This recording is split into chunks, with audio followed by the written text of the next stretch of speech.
commencer pour continuer notre séminaire de philosophie du droit qui porte cette année sur la corruption. Alors on a eu un passage un peu rude, assez philosophique, assez histoire de la philo, qui n'était pas inintéressant et qui était précisément ce qu'on cherche à faire à l'IHEJ, c'est-à-dire à ne pas avoir des présentations qui soient très théoriques et ensuite retourner à la pratique, à l'histoire. Et c'est ce qu'on va faire aujourd'hui en nous intéressant aux États-Unis. Et il y a deux présentations donc sont prévues. La première de Honoré Bujon, je vais dire, est-il besoin de la présenter ici? Parce que Anne-Lorraine travaille à l'IHEJ et plus particulièrement dans l'initiative Convention qu'on fait. Elle est donc américaniste, spécialiste de littérature américaine et qui a publié notamment sur la question des Mormons et la question de la prohibition. Les Mormons, on ne voit pas forcément le rapport avec la corruption. C'est l'époque. C'est l'époque. Et en revanche, la prohibition, là, par contre, on s'en rapproche. Elle a publié notamment un article dans la prohibition aux États-Unis, dans un livre intitulé L'amour du vin. C'est formidable comme... Et donc, elle va nous parler de la corruption à un moment central de l'histoire américaine, qui est en réalité le tournant du siècle, le tournant du 19e au 20e siècle. Et puis avec Juliette Roussin, qui est doctorante en philosophie à Paris 1, et qui rédige une thèse avec Jean-Fabien Spitz, c'est ça, sur les choix démocratiques dans les conceptions procédurales et substantielles de la démocratie. Elle va revenir sur une question qui est brûlante, très contemporaine aux États-Unis, qui est la question du financement des campagnes électorales, qui a donné lieu à un certain nombre de décisions de justice, notamment Citizens United, qui a fait beaucoup de bruit aux États-Unis. Donc, je vais d'abord donner la parole à Anne-Lorraine pour 40 minutes, et puis ensuite à Juliette Roussin. Merci Antoine, merci à tous d'être là pour cette présentation sur corruption et démocratie aux États-Unis. Donc une présentation à quatre mains et une présentation qui est assez préparée, il me semble, par les séances précédentes du séminaire où on a finalement pas mal parlé des États-Unis déjà, qui semblent occuper une place particulière dans la réflexion. D'abord parce que l'expérimentation démocratique américaine, c'est un peu une mise en pratique de la pensée des Lumières et notamment de Montesquieu, dont on a parlé la semaine dernière. Et puis parce que les États-Unis ont pris la tête ces dernières années du mouvement de régulation internationale qui fait de la lutte contre la corruption une priorité si on veut civiliser la mondialisation. Et en même temps qu'ils ont pris la tête de ce mouvement anticorruption avec pas mal de force et d'efficacité, c'est vrai que les États-Unis nous frappent, nous Européens, comme une démocratie où l'argent et la politique entretiennent des rapports étroits et peut-être contestables, de telle sorte qu'on se demande quelle est cette relation entre argent et politique aux États-Unis et comment est-ce qu'on peut la suivre dans l'histoire.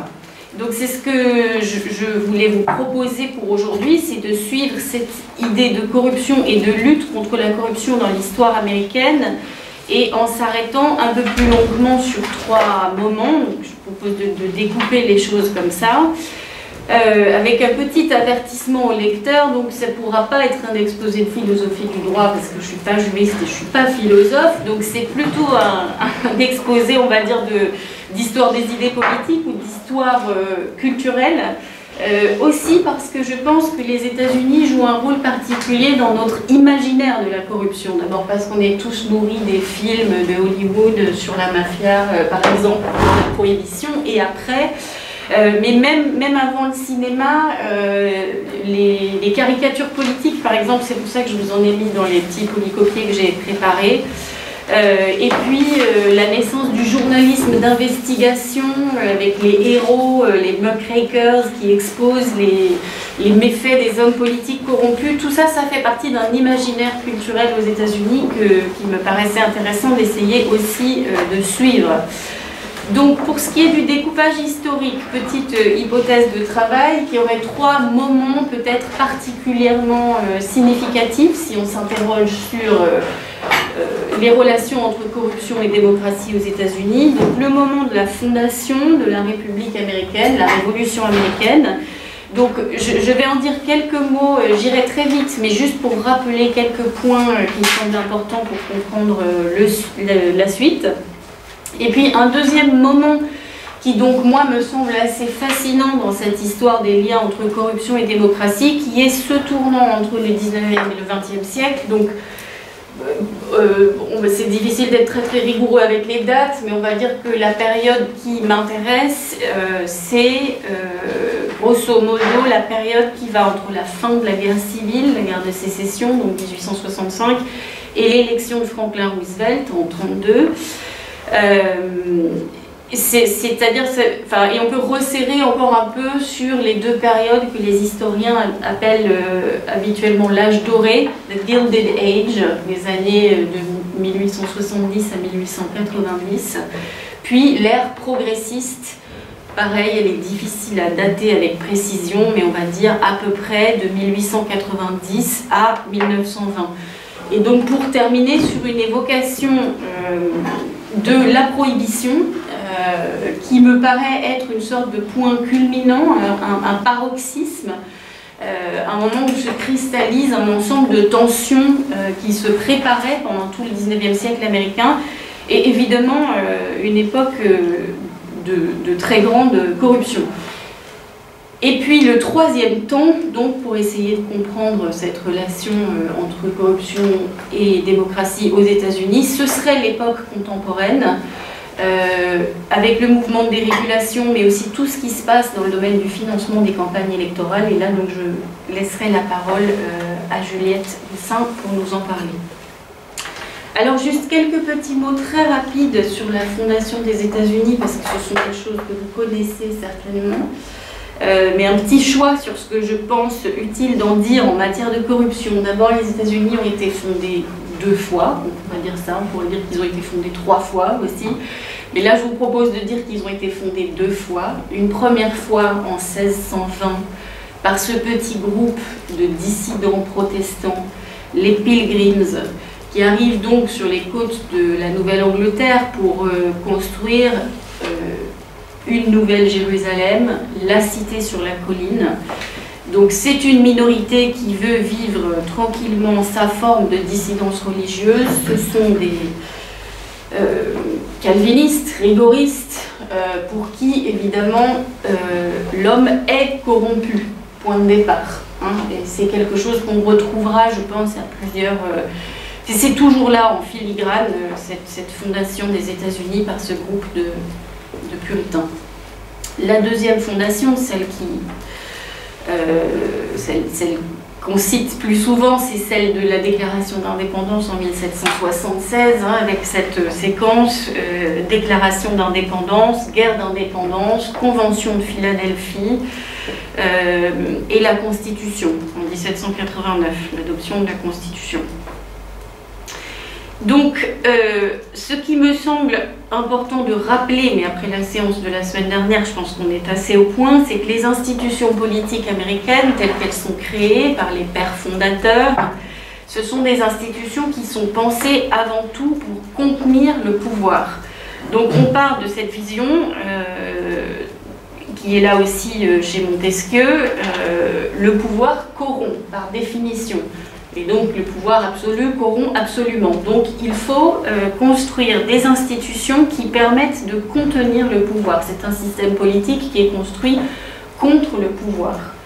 Donc avec ce qu'on connaît bien, la séparation des 3 branches, exécutif, législatif, judiciaire, et le système de frein et contrepoids qui permet à chacune des branches du pouvoir de contrôler les autres et d'éviter toujours la dérive, voilà, le négatif, ce on construit pas un système en positif, on construit un système en négatif, ce qu'on veut éviter à tout prix, c'est l'abus de pouvoir, l'excès de pouvoir.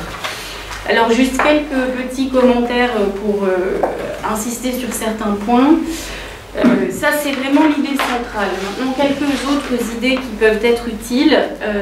Dans la construction de ces institutions, on se méfie du pouvoir des factions. Madison, notamment, écrit beaucoup sur les factions, donc les intérêts particuliers qui peuvent prendre le pas sur l'intérêt général. Donc, il faut aussi construire un système qui empêche que se forment des factions. On se méfie aussi du peuple, ça c'est très important, on est dans l'avènement d'une république plutôt que d'une démocratie. Hamilton dit le peuple est une bête, c'est un monstre, donc il faut s'en méfier et on construit plutôt une république de patriciens. C'est un groupe de propriétaires, souvent de grands propriétaires comme Washington, voire de propriétaires d'esclaves comme Washington et Jefferson. Et dans un premier temps du moins, personne n'envisage de retirer le pouvoir à cette élite économique et sociale. Autre point qui peut nous servir, la Révolution américaine, c'est aussi l'histoire d'une colonie qui s'affranchit de sa métropole. Et donc dans la Révolution américaine, la question de l'impôt, par exemple, est centrale. Quand est-il légitime de prélever l'impôt? En tout cas, pas quand on est gouverné par une monarchie ou par un despote. Donc cette question de l'impôt aussi, le No Taxation Without Representation, traversera l'histoire politique des États-Unis et jusqu'à aujourd'hui. Donc ça reste une question tout à fait vivace. Et puis enfin, la question du fédéralisme. Donc ça, c'est toute l'histoire de la Convention de Philadelphie, avec la lutte entre les fédéralistes et les antifédéralistes. La raison pour laquelle ça m'intéresse de vous rappeler juste cette opposition ici, c'est que cette opposition entre fédéralistes et antifédéralistes, elle dit quelque chose de différent sur le niveau de pouvoir qu'on peut déléguer à l'État fédéral, justement. On ne veut jamais qu'un État devienne trop puissant, mais peut-être qu'il faut quand même qu'il devienne suffisamment puissant pour permettre à la jeune nation américaine de se développer. C'est le point de vue de Hamilton. Ça n'est pas celui de Jefferson, qui pense qu'un État puissant conduira forcément à des dérives. Et donc ça change aussi la vision qu'on a des relations entre le business ou les grands intérêts économiques et l'État. Pour Hamilton, il n'y a pas de...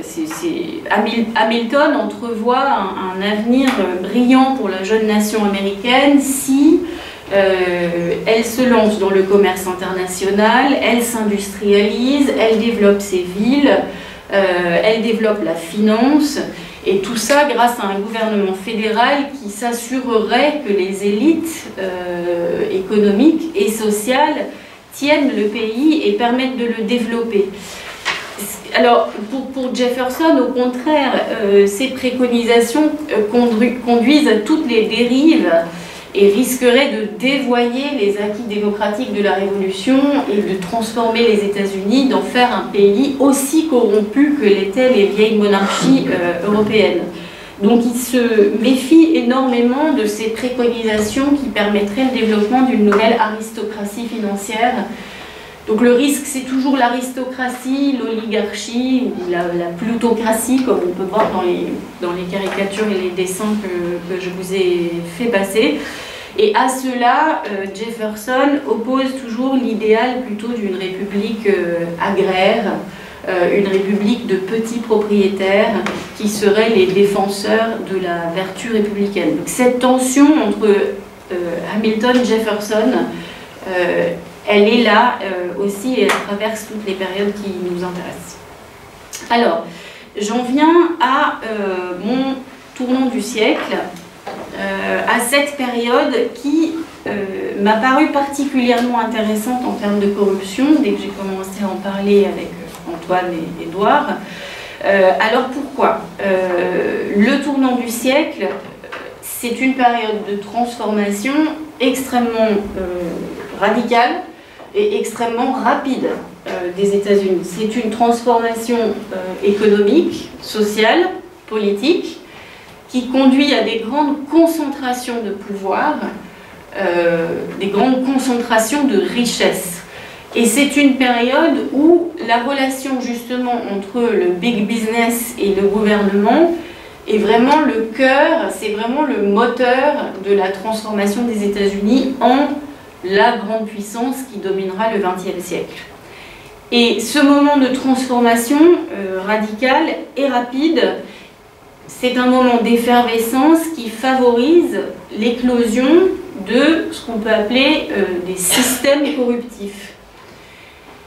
Et c'est dans le même temps une période où émerge ce qui sera plus tard présenté comme des antidotes, en fait, à la corruption. Donc il y a des systèmes de corruption qui se mettent en place, et il y a aussi une réflexion sur la lutte contre la corruption, notamment par le rôle de la presse, le quatrième pouvoir, qui doit exposer les méfaits des riches et des puissants, par la mobilisation de la société civile. Et ça, c'est des choses qui durent encore aujourd'hui.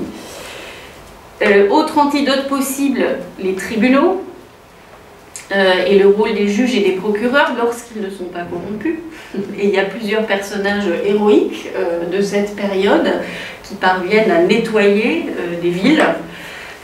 Donc c'est aussi des figures de héros modernes, ces juges incorruptibles.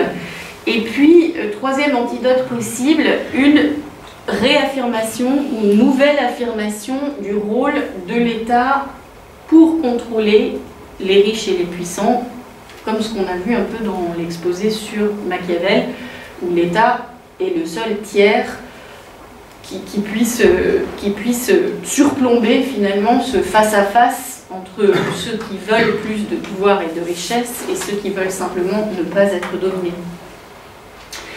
Alors, transformation très radicale, très rapide. Je ne peux pas parler de tout, évidemment, et faire un grand exposé d'histoire économique, sociale et politique, mais je voudrais m'arrêter sur peut-être trois dynamiques qu'il me semble utile de mettre en lumière. Les États-Unis, donc, au XIXe siècle, sont dans une période d'expansion irrésistible. Ils sont aspirés par l'Ouest américain, et même au-delà de l'Ouest américain, ils sont aspirés par le monde, puisque c'est une période où on a pu parler d'un impérialisme américain à Hawaï, aux Philippines, bien sûr en Amérique centrale. Donc ils sont dans un moment d'expansion, dans un mouvement de changement et de modernisation, et qui provoque aussi une forme de réaction et des appels au retour au commencement et à la refondation, comme on peut voir avec les manifestations du fondamentalisme religieux, par exemple, à cette époque, et les Mormons, précisément. Les Mormons, c'est aussi un phénomène des grands réveils qui ont traversé le 19e siècle. Donc on a une Amérique qui change, et qui change très vite, et en même temps des rappels à l'ordre sur le plan religieux, sur le plan social, sur le plan politique. Alors, trois dynamiques en particulier, j'ai dit donc. La conquête de l'Ouest, évidemment. La conquête de l'Ouest, avec notamment les lois des Homestead Acts, qui sont des lois qui distribuent des terres fédérales à qui voudra bien les cultiver. Donc l'idéal qui est derrière, là, c'est l'idéal du petit fermier propriétaire républicain de Jefferson. La réalité, elle est assez différente. C'est de la spéculation à grande échelle. La distribution de ces terres fédérales se fait dans des conditions assez douteuses, notamment au profit des grandes compagnies de chemin de fer, et puis au prix du génocide indien, quand même. Donc cette distribution des terres fédérales donne lieu à toutes sortes de spéculations. Et donc on voit que le rêve américain du nouveau départ, de la prospérité par le travail, il est déjà entaché de manipulations et de malversations diverses. Et donc cette conquête de l'Ouest, elle a évidemment son envers de violence et d'anarchie. Je vous renvoie là encore au cinéma, source inépuisable de renseignements sur les États-Unis. Après la conquête de l'Ouest, le développement du capitalisme industriel, ce qu'on a appelé le capitalisme sauvage, Alors était-il si sauvage que ça n'est pas évident, mais donc c'est le développement extrêmement rapide, spectaculaire des chemins de fer, de la sidérurgie, des banques, du pétrole, avec la création des trusts qu'on connaît, la Standard Oil, la US Steel. Donc je vous ai parlé du chemin de fer. Le chemin de fer, c'est vraiment le lieu là de tous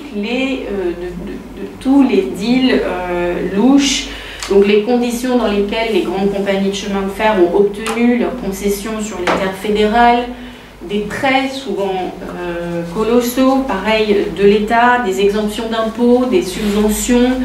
Et il y a toutes sortes d'arnaques très célèbres autour du développement du chemin de fer, qui est évidemment le moteur du développement économique américain, puisque c'était lui qui permettait la constitution d'un marché national et donc aussi les débouchés pour tous les autres secteurs dont je vous ai parlé. Donc, c'est l'époque de la création des grands trusts, acier, sucre, pétrole, des pratiques monopolistiques, des ententes sur les prix. Donc, par exemple, les petits fermiers de l'Ouest bénéficiaient évidemment du développement du chemin de fer, mais les compagnies de chemin de fer pratiquaient des tarifs complètement prohibitifs. Donc c'est aussi le développement de la banque et le développement de toute une instabilité financière à cette époque, avec des cycles, spéculation financière, bulles, crises. Et plusieurs crises se succèdent jusqu'à évidemment la grande crise de 1929. Donc celui qui sait manipuler les marchés peut s'enrichir de manière spectaculaire. Et pareil, il y a eu beaucoup de grandes affaires de gens qui rachetaient des stocks d'or pour essayer de provoquer des mouvements à la hausse, à la baisse, et qui se sont enrichis dans ces circonstances peu claires. Donc, troisième dynamique que je voudrais signaler, c'est évidemment l'immigration. Donc l'immigration massive à cette époque et qui est elle-même le moteur de l'industrialisation et de l'urbanisation que je viens de décrire. Donc, ça me paraît quand même utile de rappeler les chiffres si on les a pas en tête. Entre 1900 et 1920, la population américaine augmente de 40%. On passe de 76 millions d'habitants à 105 millions d'habitants. Donc on tourne autour de 700 millions d'entrées par an. En 1907, c'est 1 285 000 immigrants qui sont entrés sur le territoire des États-Unis. Tout ça se fait très vite. Et pas toujours avec les portes aussi ouvertes que ce qu'on dit, puisqu'on voit arriver des lois notamment qui interdisent l'entrée aux Japonais et aux Chinois. Mais en 1910, si on compte les gens qui sont nés à l'étranger et les gens qui ont au moins un de leurs parents nés à l'étranger, ça représente 40% de la population américaine, 4 personnes sur 10. Donc c'est énorme évidemment, et ça explique une période d'ébullition sociale où les conflits ne sont pas lisibles. Je repense à notre exposé sur Machiavel et à la confusion des ordres. Il y a des conflits de classe, évidemment, et il y a par exemple des oppositions assez dures entre les patrons et les syndicats. Il y a aussi des conflits ethniques, parce que ces immigrés se regroupent dans leur communauté, et par le biais des machines politiques, dont on va parler dans un instant, et il y a des conflits régionaux. Donc la société américaine, elle est traversée au moins de ces 3 niveaux de conflits qui font que le conflit social n'est pas très lisible, et en particulier le groupe ethnique, je pense, se constitue comme une sorte de corps intermédiaire. C'est une sorte de niveau de médiation entre le citoyen et les autorités politiques. On voit très bien aussi dans le cinéma de cette époque et dans le fonctionnement des machines politiques. Donc ce que je voudrais faire maintenant que je vous ai un peu planté le décor, c'est de revenir précisément à la question de la corruption. Donc avec l'hypothèse que ces 3 dynamiques favorisent des systèmes de corruption. Et je voudrais m'arrêter avec vous sur 3 figures de la corruption, donc des types d'hommes corrompus. ou potentiellement corrompus. Alors, la première figure, c'est celle, je l'ai déjà évoquée en parlant des trusts, mais des barons voleurs. Ce que Theodore Roosevelt appelait « the malefactors of great wealth », donc les malfaiteurs de grande richesse, si je traduis vraiment littéralement.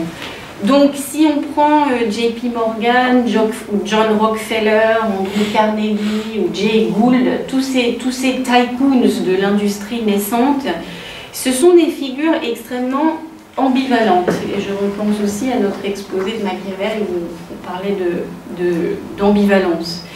Donc, ce sont des gens qui se sont enrichis extrêmement vite, et certainement grâce à leur talent et à leur créativité. Donc ce sont les premiers modèles de self-made men ou d'entrepreneurs américains qui montrent ce qui est possible si on a le talent et l'énergie suffisante. Mais ce sont aussi des gens qui se sont enrichis par des méthodes franchement douteuses. Donc j'ai parlé spéculation sur la terre, spéculation financière, pression politique pour que le cadre législatif leur soit favorable. Attaché à presque chacun de ces grands personnages, il y a des histoires plus ou moins louches. Jay Gould, par exemple, le magnat des chemins de fer, étant lui plutôt rangé carrément du côté des industriels véreux. Un autre point qui m'intéresse avec ces figures de barons voleurs, capitaines d'industrie, donc est-ce que ce sont des capitaines d'industrie ou des barons voleurs, c'est ce qu'on a appelé l'évangile de la richesse après l'article célèbre d'Andrew Carnegie qui s'appelait La richesse, Wealth, et qui est l'article en fait qui est un peu l'acte de naissance de la philanthropie américaine. Donc Andrew Carnegie, il développe l'idée que quand on s'est enrichi considérablement de son vivant et qu'on dispose d'une énorme fortune, il est très important ensuite de reverser cette fortune privée pour le bien public. Donc c'est une responsabilité qu'on a à l'égard de la société.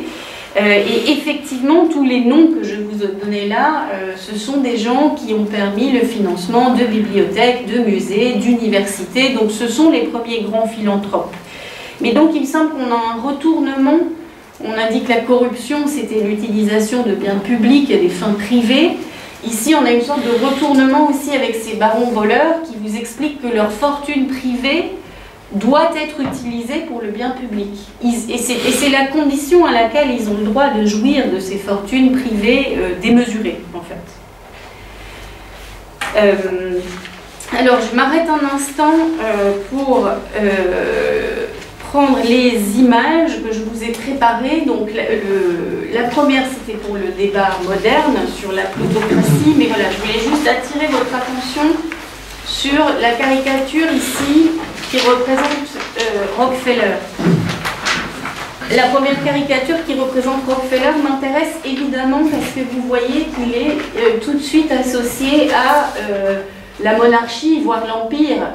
C'est un roi, donc c'est effectivement la figure du mal politique, ce contre quoi on a construit les institutions américaines. Et ici, vous voyez que son empire est donc un empire de trains, de pétrole. Mais donc ça, c'est tout à fait viscéral dans la culture américaine. Cette association à un monarque fait de lui nécessairement un personnage dont il faut se méfier. Alors les caricatures d'en dessous sont un petit peu moins faciles à comprendre instantanément, mais en fait l'espèce de c'est un autre caricaturiste qui s'appelle Homer Davenport, et le colosse là c'est les trusts. Il les a dessinés très souvent, souvent il y a écrit sucre, acier. Donc le colosse c'est le trust. Et le gros homme avec le costume plein de billets, donc il y a beaucoup de représentations comme ça à l'époque.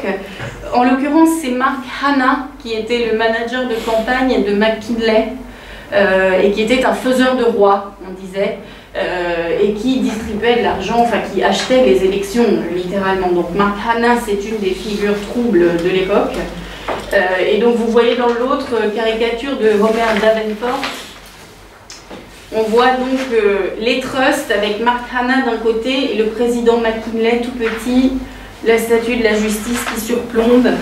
Donc voilà les représentations de la vie publique à l'époque. Alors précisément, donc, ma deuxième figure de l'homme corrompu, ce serait non plus le baron voleur, mais le boss politique. Donc là, je prends un instant pour expliquer que pendant la deuxième moitié du XIXe siècle, se sont développées de manière assez systématique dans toutes les grandes villes américaines ce qu'on a appelé des machines politiques. Donc le système, c'est celui de Tammany Hall à New York, qui est une organisation mi-politique, mi-caritative. Donc Tammany Hall existe notamment pour accueillir les nouveaux venus, les immigrés qui cherchent un logement, un travail, un réseau de soutien. Donc on aide les nouveaux arrivants, on les prend en charge en échange de leur fidélité et en échange de leur vote. Donc ça fait que le boss politique est quelqu'un qui a dans son portefeuille un certain nombre de votes qu'il peut ensuite, qui lui sont acquis, parce que les immigrés font exactement ce qu'on leur demandera de faire. C'est un système de patronage, on leur rend service, ils vous donnent leur vote. Et donc ensuite, le boss politique, qui est un intermédiaire, monnaie en retour ce volant de suffrage dont il dispose pour demander des faveurs aux hommes politiques. Donc on a appelé ça une machine politique parce que en fait c'est effectivement très compliqué.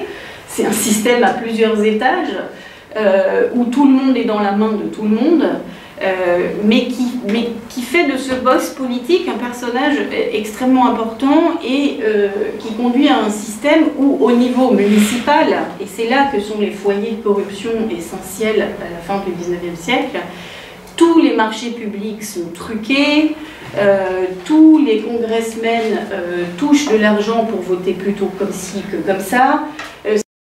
Si certains d'entre vous ont vu le film Lincoln qui était sorti l'année dernière, on voit bien que Lincoln est obligé littéralement d'acheter des votes au Congrès. Enfin, il envoie des émissaires avec des valises de billets dans leur poche. Donc il y a là, dans cette politique municipale, encore des expressions de créativité assez géniales.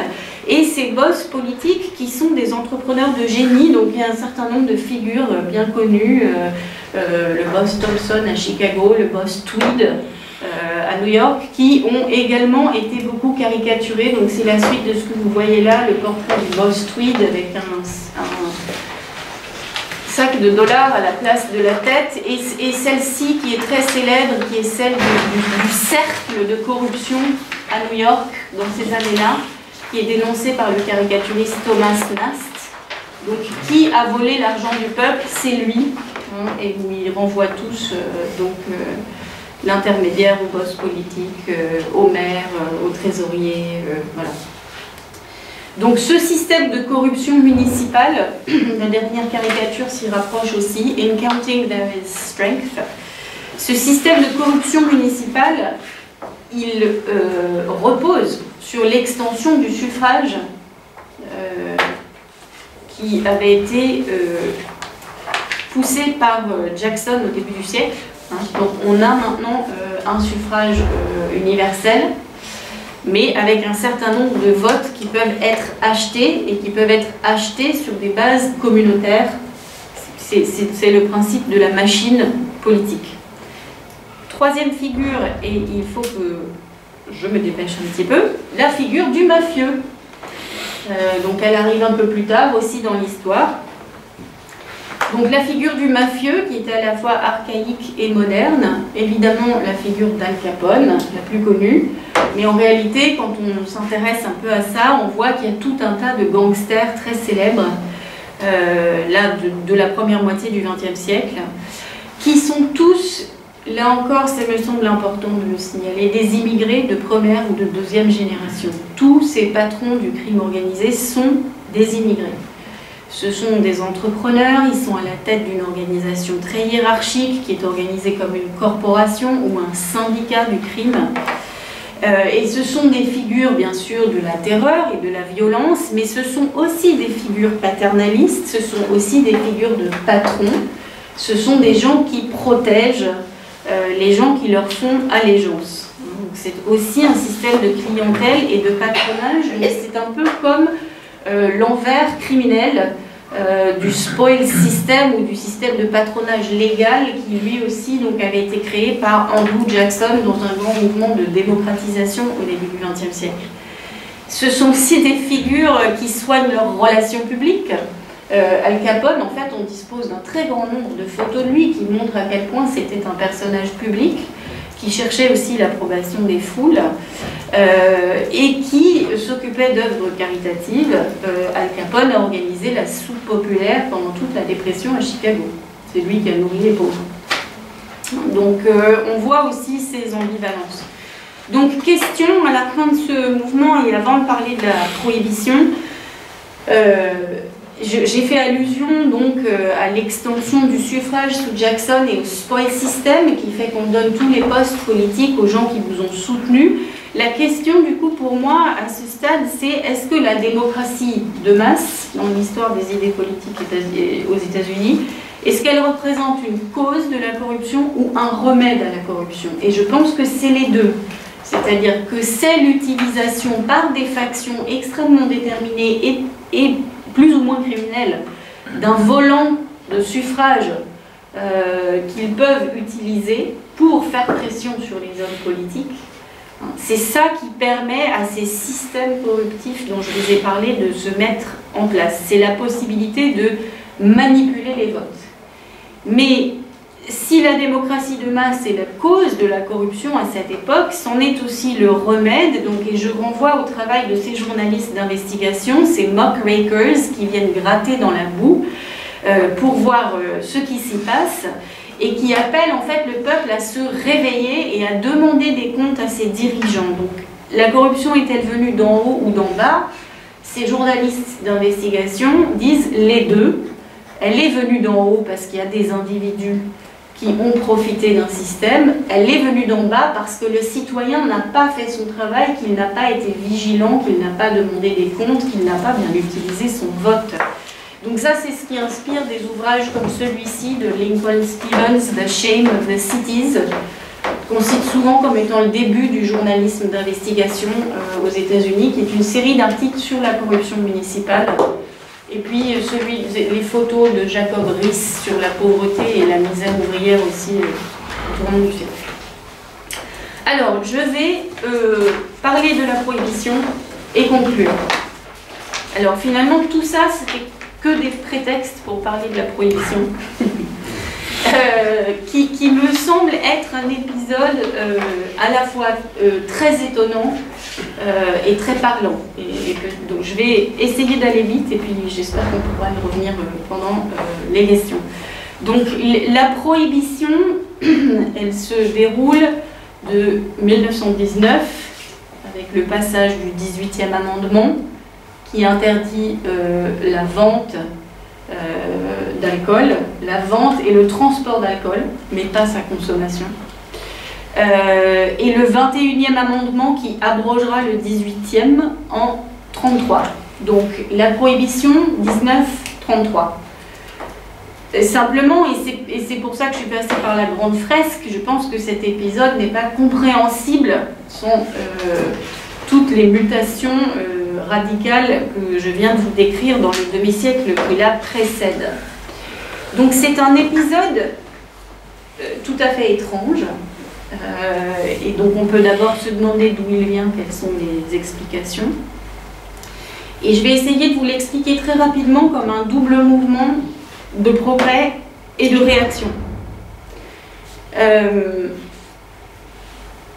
Dans la deuxième moitié du 19e siècle et quand se développent tous les mouvements de tempérance, l'alcool devient le symbole de toutes les formes de décadence, tout ce qui est dévoyé dans la société américaine. Donc, cette critique de la consommation d'alcool, qui est menée notamment beaucoup par les femmes et par les pasteurs dans un premier temps, elle a une forte dimension religieuse. Il s'agit de lutter contre toutes les formes de corruption des mœurs. Donc, quand on lutte contre la consommation d'alcool, on lutte aussi, aussi, contre la prostitution, le jeu, la corruption politique. Et en décrétant l'abstinence, ce qu'on veut faire, c'est refonder les États-Unis sur le modèle des petites communautés puritaines, vertueuses du début des États-Unis. Il y a dans ces mouvements de tempérance une vraie sensibilité réformiste, une vraie connaissance de la misère ouvrière qui se développe dans les grandes villes, un souci de la condition féminine, de la condition des enfants, et donc ce sont les mêmes gens qui vont demander l'abstinence et les lois, par exemple, qui mettent fin au travail des enfants, ou les lois pour le vote des femmes. Ce sont les mêmes alliances. Mais ces mouvements ont aussi maille à partir avec... Enfin, ils ont un rapport, un vrai rapport avec un mouvement de nativisme et de xénophobie, donc un mouvement anti-immigré, et notamment qui vient du Sud. Le Ku Klux Klan, par exemple, était un fervent défenseur de la prohibition. Donc, l'idée qui se développe ici, c'est que l'alcool est un des mots qui sévit dans les nouvelles Babylone, que sont les grandes villes de la côte du Nord-Est, qui sont peuplées de minorités juives, catholiques, et que ce sont tous ces immigrés qui ont dévoyé la société américaine. Donc on va lutter contre la corruption et la décadence et les minorités qui occupent ces villes qui sont des foyers de stupre, de vice et de corruption. Donc, progrès et réaction. Vouloir travailler sur la société américaine, vouloir travailler après les excès, en fait, de ces systèmes corruptifs. On dénonce la corruption et on cherche à travailler à une régénération du corps social, donc une évolution des structures politiques et une régénération du corps social. C'est fait partie de ce qu'on peut expliquer donc dans le mouvement de la tempérance qui devient ensuite la lutte pour la prohibition. Ça a été le fait aussi de lobbies extrêmement efficaces, mais je passe là-dessus pour l'instant. Quelles conséquences de la corruption? En fait, c'est une loi qui, dès le moment où elle est passée, n'a jamais eu aucune chance d'être respectée. D'abord, dans les congressmen qui ont voté le passage du 18e amendement, ils buvaient tous. Et donc, ça n'a jamais eu la moindre chance d'être respecté. Donc, c'est le prototype de la mauvaise loi, en fait. C'est exactement ce qu'on nous expliquait avec Machiavel et Montesquieu. Si on est arrivé à un niveau de corruption important, la loi se retourne contre elle-même. Donc, d'ailleurs, on n'a pas du tout donné les moyens suffisants pour faire respecter cette loi. On a fait passer une loi qui interdisait, donc qui voulait régir les comportements, qui voulait interdire du jour au lendemain aux gens de boire de l'alcool, et on a donné très peu de moyens au gouvernement pour lutter contre la consommation d'alcool, qui était donc le fait d'une très grande majorité de la population.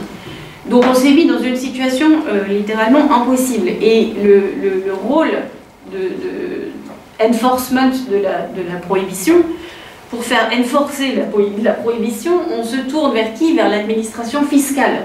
Les incorruptibles, c'est l'administration fiscale en fait. Donc une administration fédérale est moins corruptible que les administrations municipales dont je vous ai parlé, sur qui on ne pouvait vraiment pas compter. Donc cette loi, c'est un effet d'aubaine formidable pour les malfrats.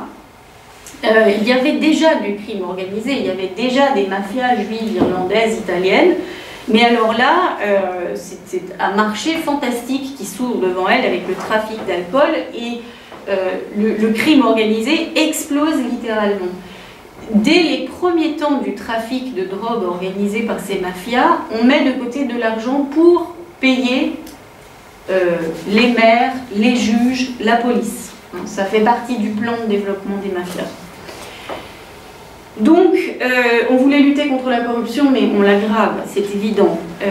Et dans les gens qui luttaient, qui défendaient la prohibition, il y avait donc beaucoup de sentiments immigrés, comme je vous ai dit, mais finalement, paradoxalement, avec la prohibition, on consacre l'entrée des immigrés dans la société américaine, puisqu'ils sont beaucoup à avoir extrêmement bien réussi dans cette période de crime organisé. Donc les minorités réussissent leur entrée dans l'économie et la société française comme ça, américaine, par des voies détournées. Elles démontrent leur esprit d'entreprise et leur talent, qu'elles aussi, elles ont embrassé l'éthos américain du self-made man, mais par le crime. Donc, on pourrait redire un mot de la famille Kennedy ici, puisqu'il paraît que le père Joseph Kennedy s'est enrichi, notamment pendant la Prohibition. Alors, très très vite, la Prohibition conduit donc à une situation absolument catastrophique, d'escalade de la corruption, de la criminalité et de la violence, à tel point que finalement toutes les factions, tous les partis qu'il avait défendus reviennent dessus, et progressivement, et notamment après le massacre de la Saint-Valentin, enfin les épisodes les plus sanglants, un consensus émerge pour abroger le 18e amendement et terminer l'époque de la Prohibition. À la fin de la Prohibition, l'argent sale et les syndicats du crime ne disparaissent pas, mais ils entrent en clandestinité. Donc ils cessent d'être visibles, mais ils sont toujours aussi structurés. Et c'est un legs durable de cette période à la vie économique et politique américaine. Et puis, on dit aussi que certains des acteurs qui s'étaient beaucoup enrichis pendant la Prohibition se convertissent dans des escroqueries légales. Donc, ils cherchent comment le même genre de dispositif, le même genre de système peut fonctionner dans la légalité. Donc, peut-être que Enron ou Madoff, c'est aussi un legs de la Prohibition, plus tard, l'hypothèse. Donc cette tentative d'imposer la vertu par la loi, de régenter les comportements par un amendement à la Constitution, c'est une première. Hein, c'est l'unique fois où on a fait ça dans l'histoire des États-Unis, et c'est un échec total. C'est d'ailleurs l'unique amendement des États-Unis à la Constitution à avoir été abrogé. Donc ça a retourné tout le système en discréditant la loi et en faisant des gangsters des gens finalement assez populaires. Alors, je dis un mot de conclusion et je passe la parole à Juliette Roussin. Qu'est-ce que cette petite traversée historique peut nous apporter par rapport aux réflexions qui avaient été développées précédemment et notamment sur Montesquieu, Machiavel? Je pense à la distinction que faisait Gérald Sfez en nous parlant de Machiavel entre les vrais conflits, les vrais face-à-face qui structurent la politique, entre ceux qui veulent plus de pouvoir et ceux qui ne veulent pas être dominés, et les faux conflits. Et il me semble que le caractère très ouvert des États-Unis à cette époque, enfin, l'introduction de l'opportunité vraiment de faire fortune, même si on est né dans le ruisseau, et la dimension ethnique, l'immigration, brouille énormément la lecture des conflits dans cette époque. Et on peut en venir à la question pourquoi pas de socialisme aux États-Unis, et que c'est un rapport avec le rôle clé de l'immigration à cette période, plus les conflits régionaux, hein, j'ajoute. Donc il y a des conflits dans cette période qui sont des conflits très importants et très structurants, mais pas très visibles, et qui se superposent les uns aux autres. Et puis, il y a bien sûr, donc, avec Montesquieu, Céline Spector disait, une des raisons pour lesquelles il est si moderne, c'est qu'il a introduit l'économie politique dans la réflexion sur les meilleurs ou les moins bons régimes. Il me semble qu'on voit aussi dans cette...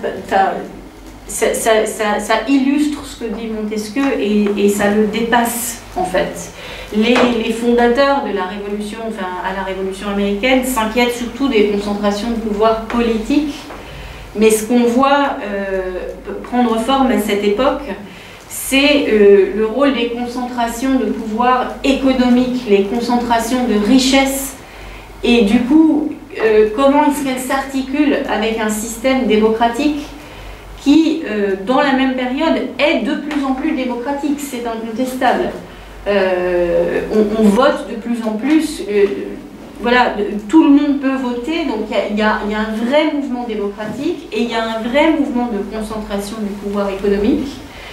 Quelle relation entre les deux, quel rôle de l'État pour organiser ces deux systèmes, ces deux systèmes rivaux finalement d'autorité. Il y a un système où la richesse est la source d'autorité et de pouvoir, et il y a un système où c'est la démocratie, la représentation du peuple qui est une source d'autorité et de pouvoir. Quel dialogue entre les deux? Je crois que les États-Unis n'ont toujours pas répondu. Enfin, je crois qu'on est vraiment encore dans cette question aujourd'hui, d'où la couverture du American Interest, là, qui demande si les États-Unis sont une plutocratie. Voilà, je m'arrête là et je donne la parole à Juliette Cassin. Merci. Je tiens tout d'abord à remercier l'IHEJ et les organisateurs de cette séance de m'avoir convié à parler dans le cadre de ce séminaire. Alors effectivement, je vais vous parler de la période contemporaine et je précise dès maintenant, d'un point de vue, même si je pars dans le cadre pratique, je suis philosophe politique, donc ma perspective restera philosophique malgré tout.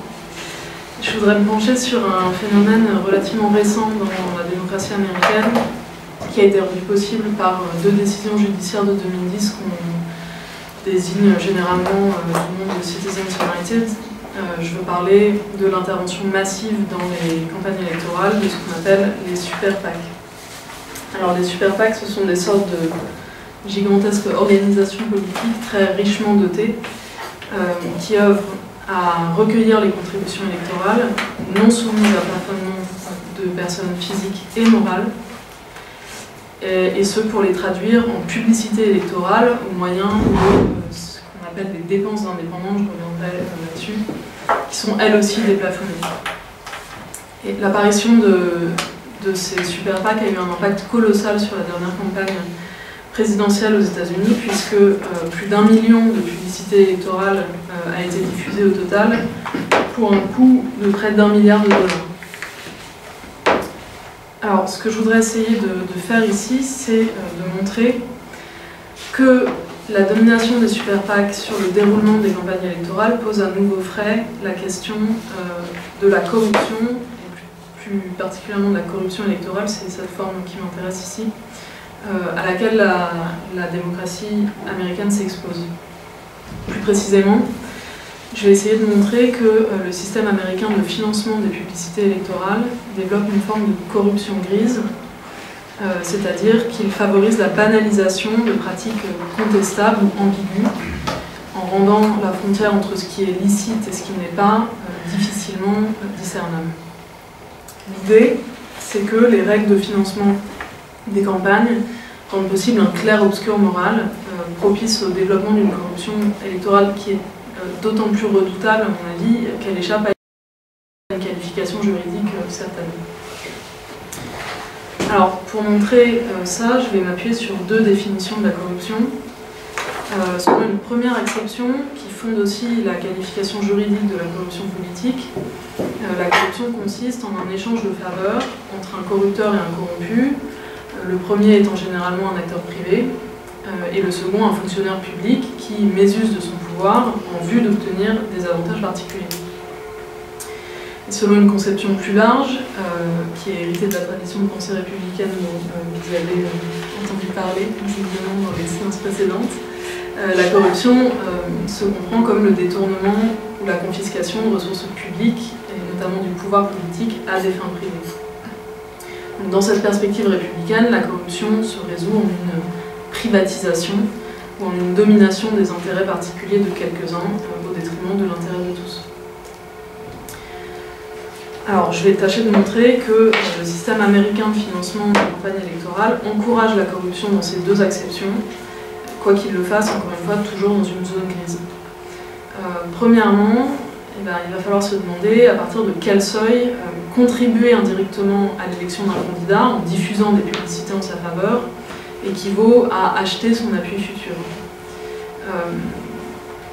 Je vais partir d'une analyse des avis de la Cour suprême pour essayer de montrer combien il est difficile pour le droit de définir la frontière entre le simple soutien politique et financier que tout citoyen est en droit de témoigner au candidat qui a sa faveur, qui a sa préférence, et la subornation qui consiste à verser une certaine somme d'argent pour un élu pour contrôler son vote. Deuxièmement, l'énormité des sommes engagées par les super PAC, couplée au fait que cet argent provient d'un très petit nombre de contributeurs, ceci pose à l'évidence la question du respect de l'égalité politique des citoyens face à la décision collective. À mon avis, c'est à ce niveau-ci que se joue la corruption politique la plus fondamentale, celle du système démocratique dans son ensemble. Donc ici, vous voyez, on rejoint l'acception plus civique ou républicaine de la corruption, l'idée étant que le financement gris du processus électoral participe de la corruption des affaires démocratiques en favorisant bien précisément leur captation par un petit nombre d'individus fortunés. Et alors, une autre précision liminaire, je m'appuie sur les textes et décisions de la Cour suprême, je vous en citerai un certain nombre, mais je suis philosophe politique, donc ni juriste ni philosophe du droit, je vous demande de pardonner par avance mes inexactitudes terminologiques, voire conceptuelles, j'espère que je n'en commettrai pas trop.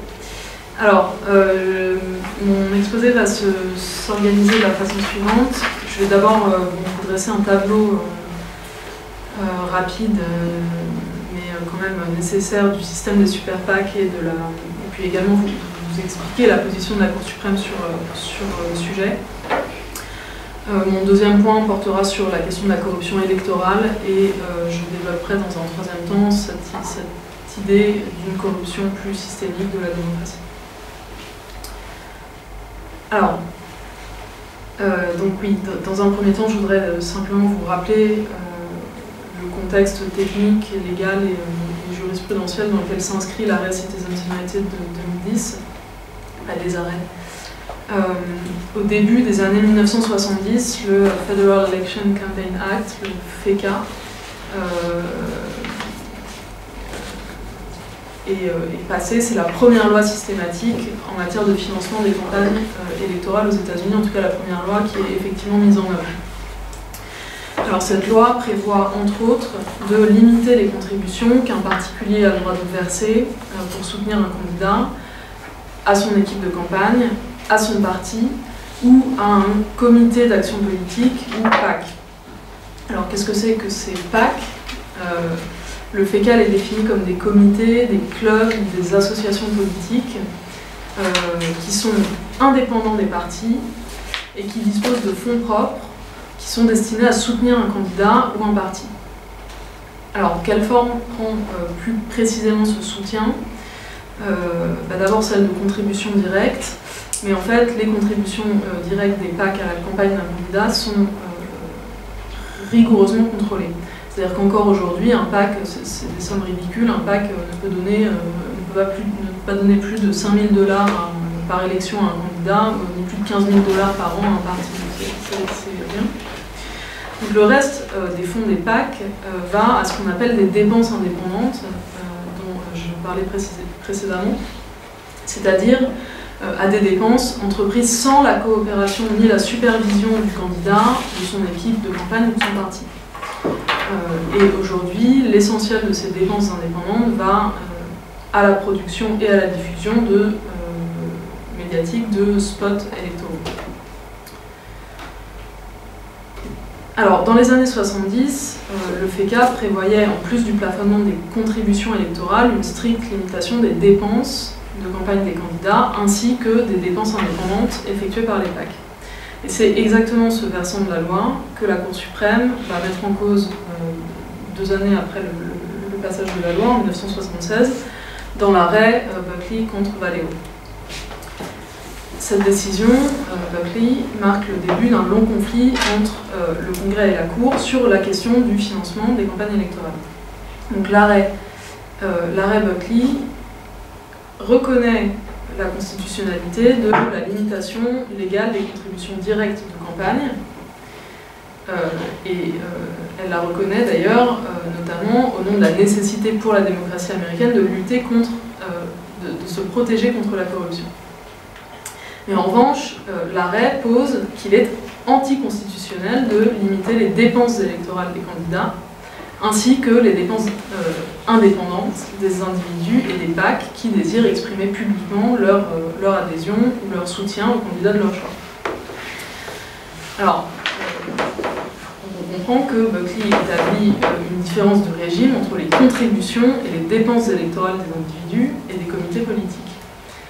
La Cour suprême considère plus précisément que seules les premières, les contributions, donc, présentent un risque objectif de corruption du candidat, tandis que les secondes, les dépenses, relèvent par contre de la liberté d'expression qui est garantie par la Constitution. Je vais revenir là-dessus, mais j'en viens d'abord à l'arrêt Citizens United contre la FEC de janvier 2010. En fait, sur ce point précis, celui que je viens d'énoncer, la décision de 2010 ne marque pas de changement. La Cour suprême ne fait que réaffirmer dans Citizens United ce qu'elle avait déjà posé en 1976, c'est-à-dire l'inconstitutionnalité de toute limitation des dépenses des candidats et des dépenses indépendantes. Mais on considère quand même à juste titre la décision de 2010 comme un tournant décisif dans le traitement juridique du financement des campagnes électorales, pour deux raisons. Premièrement, Citizens United a autorisé les entreprises et syndicats à contribuer au financement des publicités électorales en puisant dans leurs fonds propres. Donc ce financement est considéré comme relevant des dépenses indépendantes. Ça, c'est une innovation constitutionnelle majeure de la part de la Cour, puisque l'investissement des personnes morales dans la campagne électorale était interdit par la loi américaine depuis 1907 pour les entreprises et 1943, je crois, pour les syndicats. Et deuxième raison, en fait, quelques mois plus tard, il y a un autre arrêt, cette fois d'une cour d'appel du circuit du district de Columbia, qui s'appelle speechnote.org, et cet arrêt a fait sauter le plafond des contributions que les individus, les corporations ou les syndicats ont le droit de verser aux groupes politiques chargés de ces dépenses indépendantes. Donc cet arrêt met un terme à la distinction peu cohérente et fortement critiquée entre contributions indirectes et dépenses, distinction héritée de Buckley, en déplafonnant également les deux. Surtout, il parachève l'œuvre de Citizens United puisque la conséquence directe de ces deux décisions, qu'on désigne, je le rappelle, du même nom, générique Citizens United, ces deux décisions ont pour conséquence directe que les grands groupes et les individus fortunés peuvent consacrer autant d'argent qu'ils le souhaitent à la production et à la diffusion de spots électoraux en faveur d'un camp ou de l'autre. Alors, si on en vient maintenant aux effets de ces décisions sur la vie politique américaine, la conséquence majeure du déplafonnement des contributions et des dépenses indépendantes, c'est sans aucun doute l'apparition des super PAC. Il y en a à ce jour 1287 aux États-Unis. Donc les super PAC, eh bien, ce sont des monstrueux PAC qui canalisent les contributions de riches donateurs, individus et grands groupes financiers et commerciaux, en vue de financer des publicités politiques partisanes. Et si on parle de super PAC, sans rentrer dans toute la technicité rébarbative du terme, si on parle de super PAC, c'est avant tout en raison, c'est avant tout parce que les sommes en jeu sont absolument colossales. Les 1287 super PAC créés en 2012 affichent des recettes globales de près de 834 millions de dollars et des dépenses indépendantes d'un peu plus de 730 millions de dollars. Donc, tout ça pour produire et diffuser des publicités. Il fait aucun doute non plus que l'investissement de cet argent a une incidence sur le déroulement et certains soutiennent sur l'issue, certains diront sur l'issue des campagnes. Pour ne citer que l'exemple le plus parlant, au printemps 2012, au moment de la primaire républicaine, Sheldon Adelson, qui est le patron d'une chaîne internationale du casino, a versé au nom de sa société et à titre personnel plus de 15 millions de dollars à un super PAC favorable à Greenwich, qui était un candidat à la primaire républicaine, ce qui a contribué en fait à maintenir le candidat artificiellement en lice alors qu'il avait été clairement distancé depuis belle lurette par ses adversaires.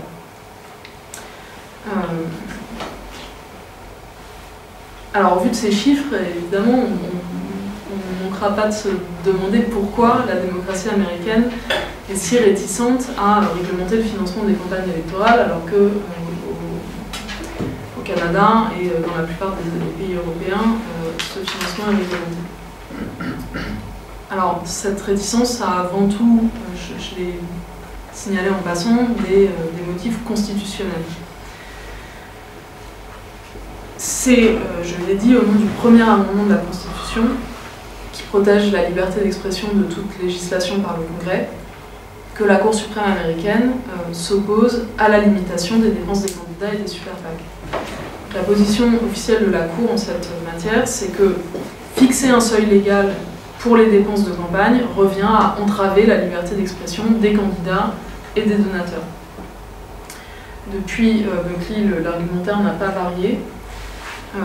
Un message politique, pour être efficace et ne serait-ce qu'entendu, doit recourir aux médias de masse, donc radio et télévision. Or, ceci a un coût non négligeable.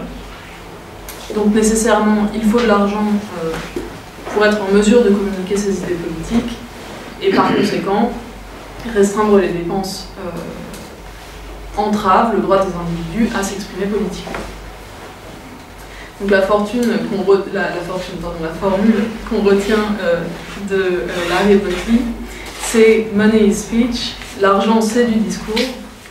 Donc en dépensant de l'argent on s'exprime et limiter la quantité d'argent dépensé diminue d'autant la quantité d'expression, je cite Buckley ici, à laquelle les locuteurs ont droit, constitutionnellement droit. Ça c'est le premier postulat, Money is speech. Le deuxième postulat de Citizens United, plus précisément, c'est que le premier amendement protège les personnes morales au même titre que les personnes physiques.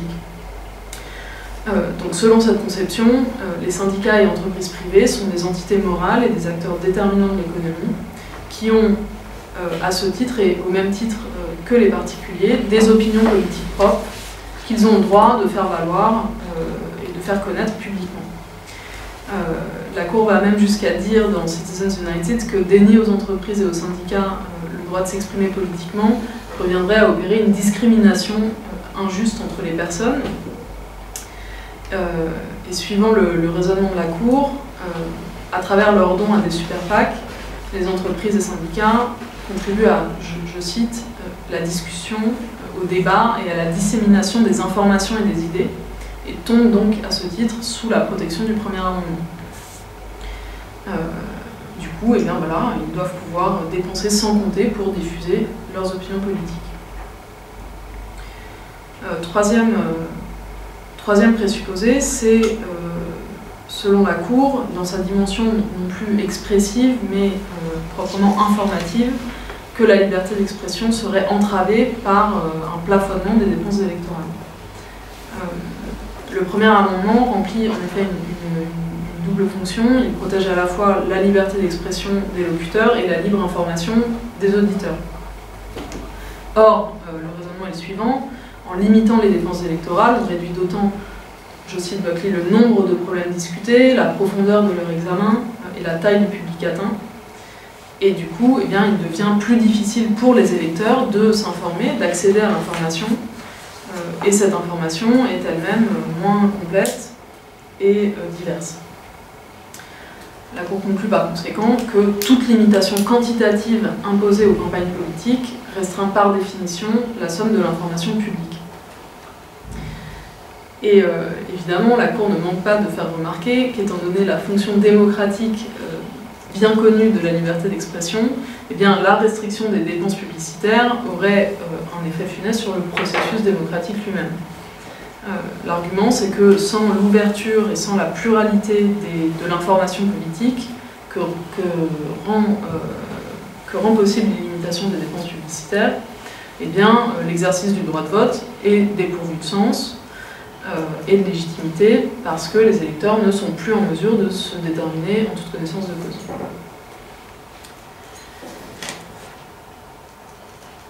Alors, à mon sens, l'argumentation de la Cour suprême n'est pas convaincante et je vais essayer à présent de montrer pourquoi.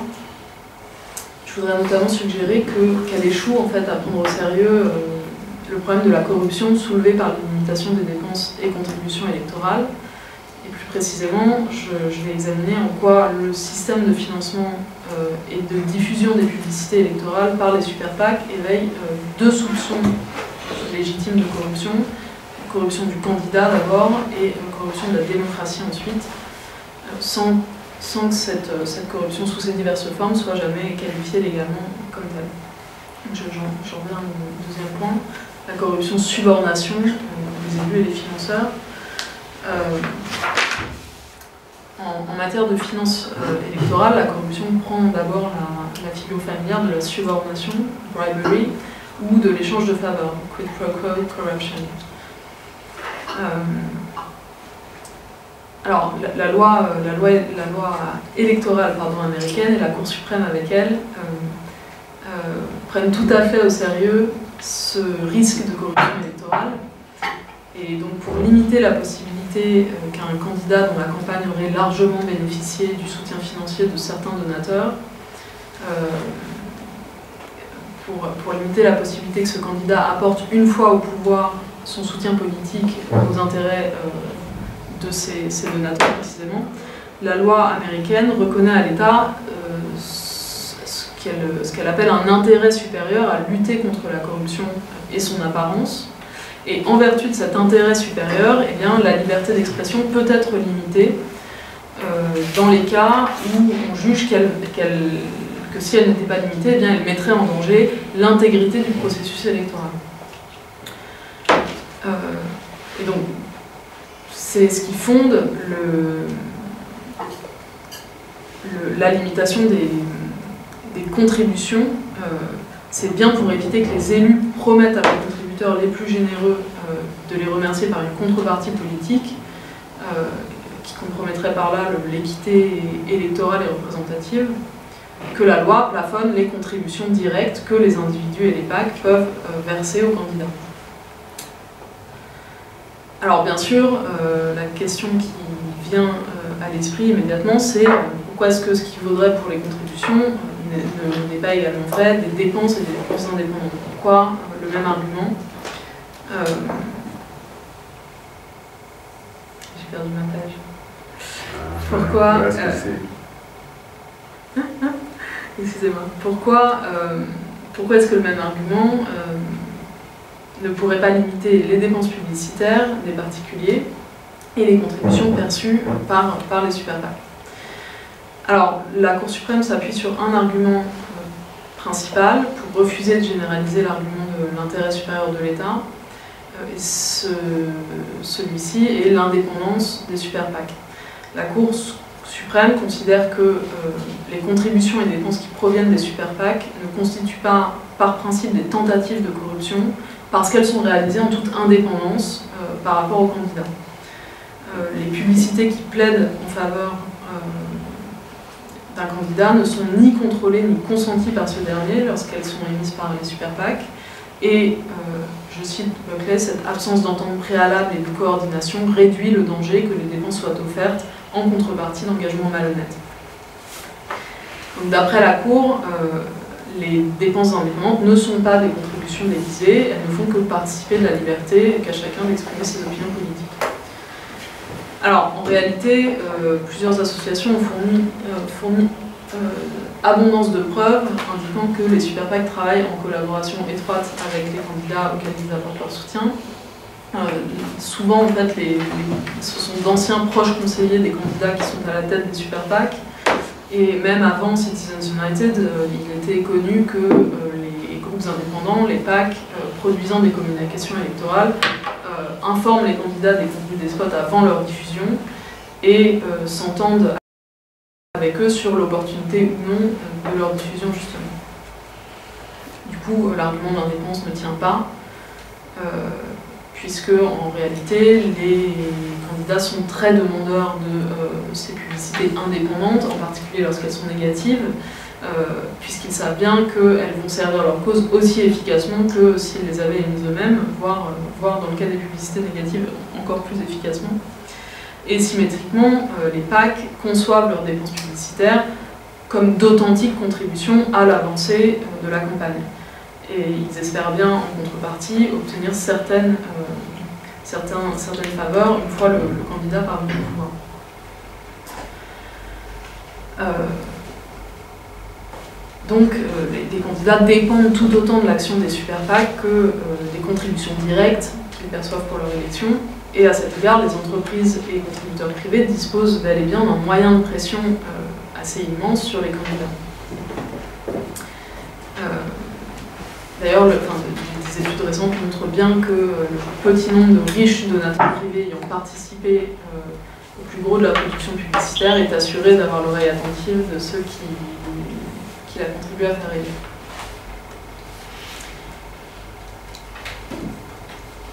Du coup, voilà, les dépenses indépendantes ont le même potentiel corrupteur que les contributions.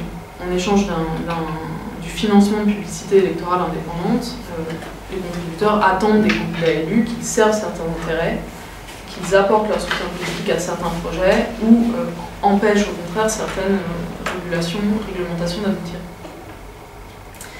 Mais en même temps, la corruption électorale est grise, je le disais, elle est grise ici, elle est difficile à établir avec certitude ou à qualifier sans ambiguïté. Il y a deux raisons à cela. La première, c'est que la corruption des élus ne se laisse pas facilement repérer parce que eh bien, la corruption électorale ne prend jamais la forme simple et immédiatement visible d'un achat de vote effectif. En fait, elle consiste bien plutôt en un accès privilégié du contributeur à la décision politique. Et en vertu de cet accès, le contributeur a une certaine influence sur la détermination de l'ordre du jour. Bien encore, il peut suggérer certains amendements à la loi, mais avant que celle-ci soit votée. Du coup, le travail corrupteur a lieu en fait en amont du vote. Or, précisément, la qualification juridique de l'influence ou de l'accès indu est extrêmement délicate. Le fait que la faveur qui s'échange contre l'argent perçu passe par l'influence plutôt que par l'achat de voix, proprement dit, rend du coup la corruption électorale en grande partie insaisissable.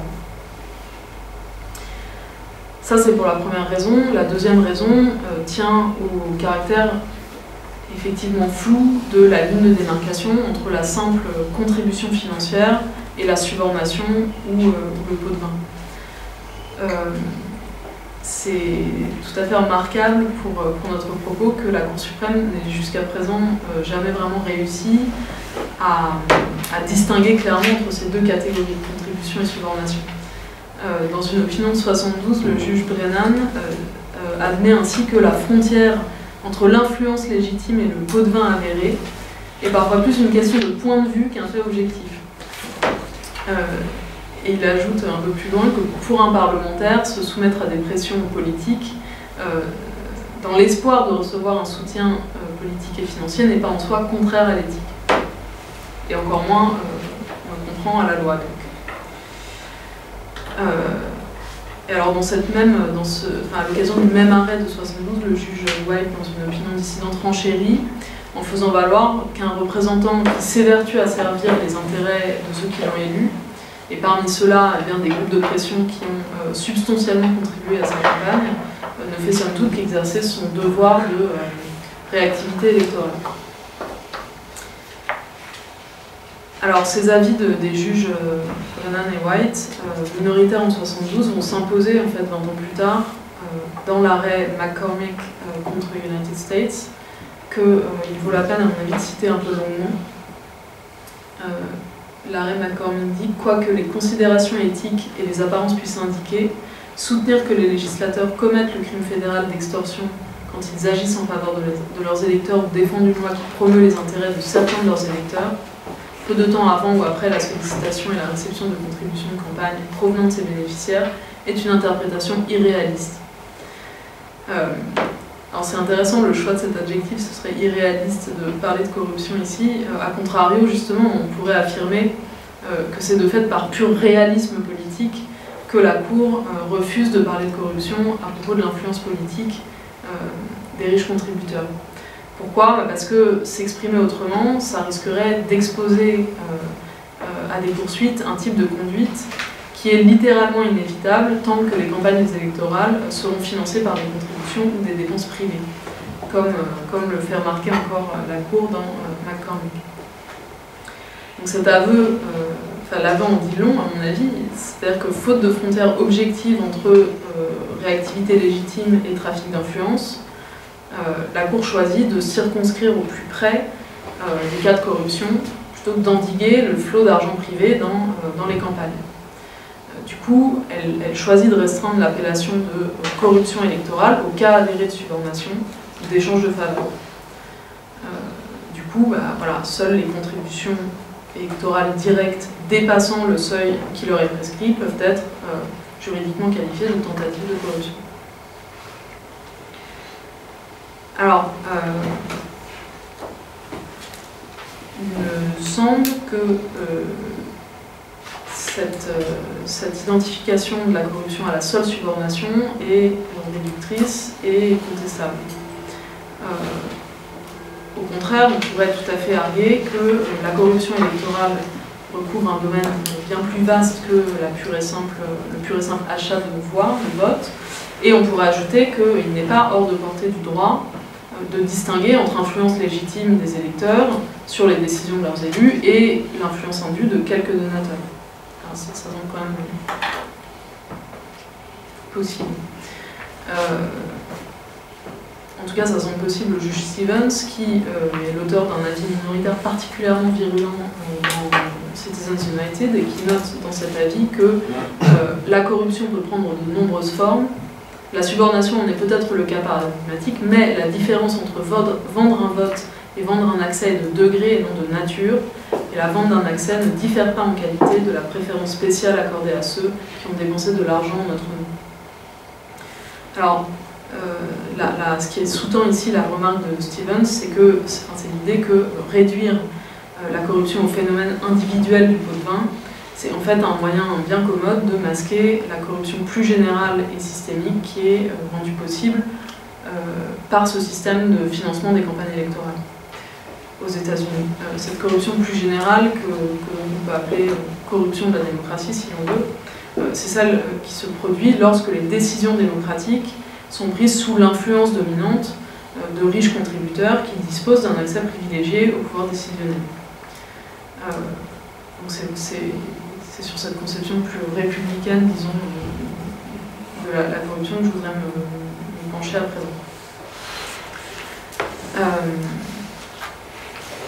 D'abord, il faut remarquer que, pour être juste envers la Cour suprême, qu'il faut remarquer que cette forme plus systémique ou systématique de corruption n'est pas entièrement ignorée par la Cour.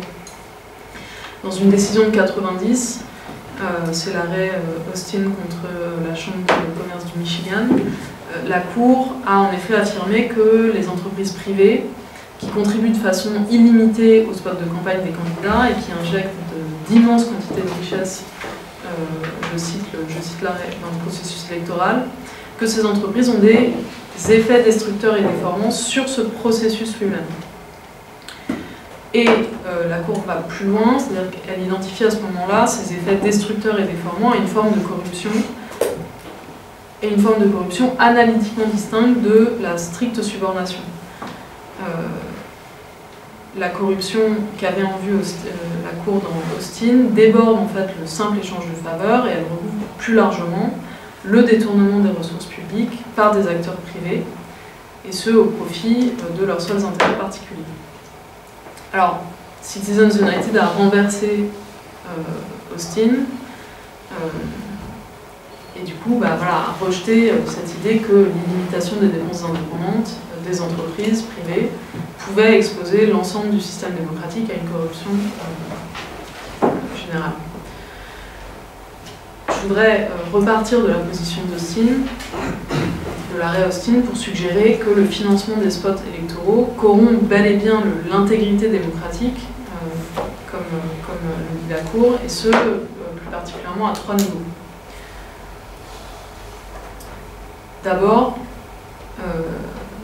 l'afflux financier que l'apparition des super PAC a rendu possible produit un effet de distorsion sur le processus électoral lui-même. Si on reprend l'image du marché qui est chère aux partisans de l'imitation des dépenses électorales, la libre compétition politique est en fait biaisée à partir du moment où certains candidats et certaines propositions politiques abondamment financées occupent dans le débat public une place disproportionnée par rapport à leur popularité réelle. Là, je renvoie au cas justement de notre Greenwich, alors que d'autres, faute de soutien financier justement, demeurent quasiment inaudibles. Ça signifie aussi que le déroulement de la campagne, dans le choix de ses thèmes et de ses favoris, est en grande partie déterminé, en fait, orienté par les dépenses électorales dont les différents candidats et leurs soutiens sont capables ou non. Ça, c'est le premier niveau. Un deuxième niveau, et contrairement à la perspective réductrice qu'adopte Citizens United sur la corruption, il est clair, à mon avis, que l'intégrité du processus électoral est compromise dès lors que certains peuvent s'assurer une influence privilégiée sur la législation qui résulte de ce processus électoral. C'est-à-dire que l'exercice démocratique de la réactivité est détourné de son objet quand les élus répondent préférentiellement aux attentes et aux intérêts de leurs plus riches contributeurs avant de répondre à ceux de tous leurs électeurs. Il n'y a plus de réactivité en réalité. Du coup, non seulement, comme dans le premier point, la campagne électorale est biaisée, mais de plus, le réquisite démocratique et représentatif fondamental, c'est-à-dire l'établissement d'une correspondance entre le vote des citoyens d'un côté et la décision politique de l'autre, ce réquisite n'est pas respecté. Du coup, le pacte démocratique est brisé au bénéfice d'un petit nombre de financeurs influents. Troisièmement, enfin, on peut faire valoir que l'afflux d'argent dans les élections est destructeur de l'égalité politique entre les citoyens.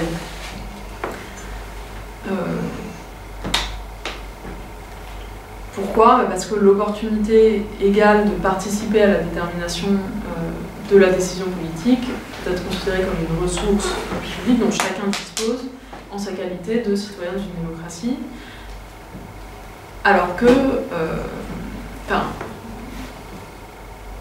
le problème étant plutôt que l'illimitation des dépenses électorales indépendantes privatise cette ressource, fait que cette ressource est de facto privatisée, détournée au profit d'un petit nombre de citoyens fortunés. Alors pourquoi est-ce que j'emploie ces termes, pourquoi est-ce que je dis ça ? Parce que le système de financement des campagnes électorales et des super PAC on pourrait dire qu'il part de l'importance économique inégale des citoyens pour leur attribuer une influence inégale sur la décision politique collective.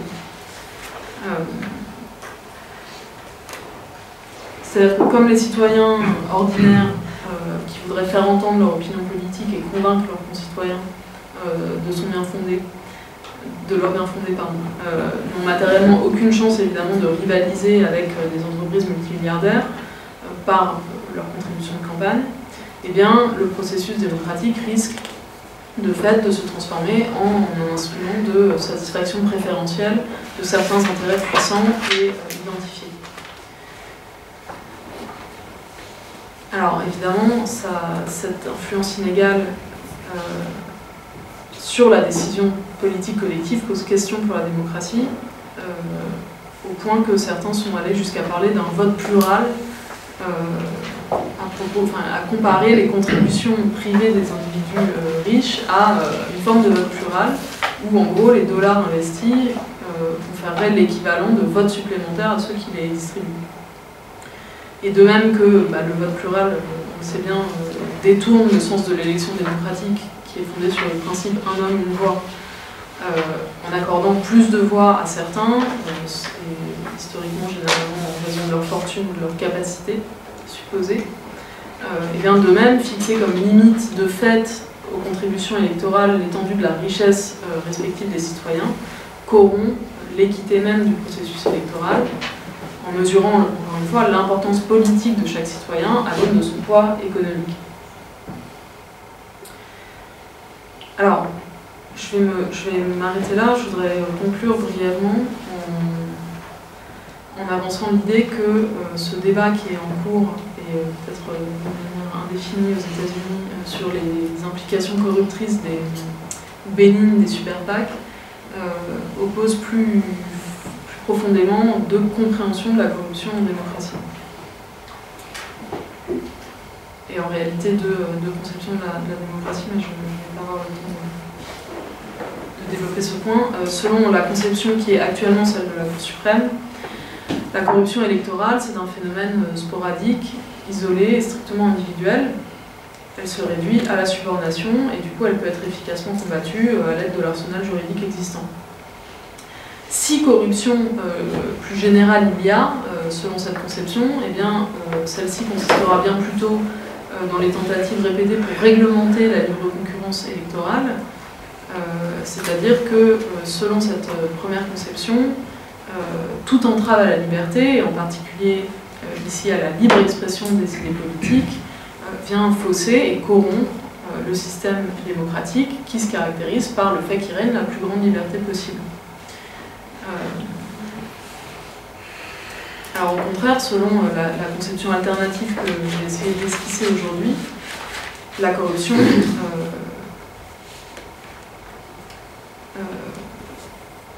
prend également une tournure systémique.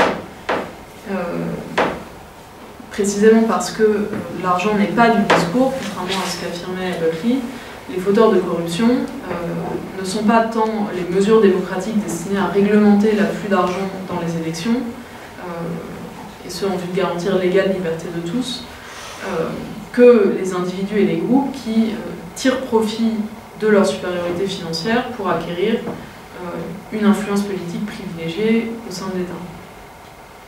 Voilà, je m'arrête là. Merci.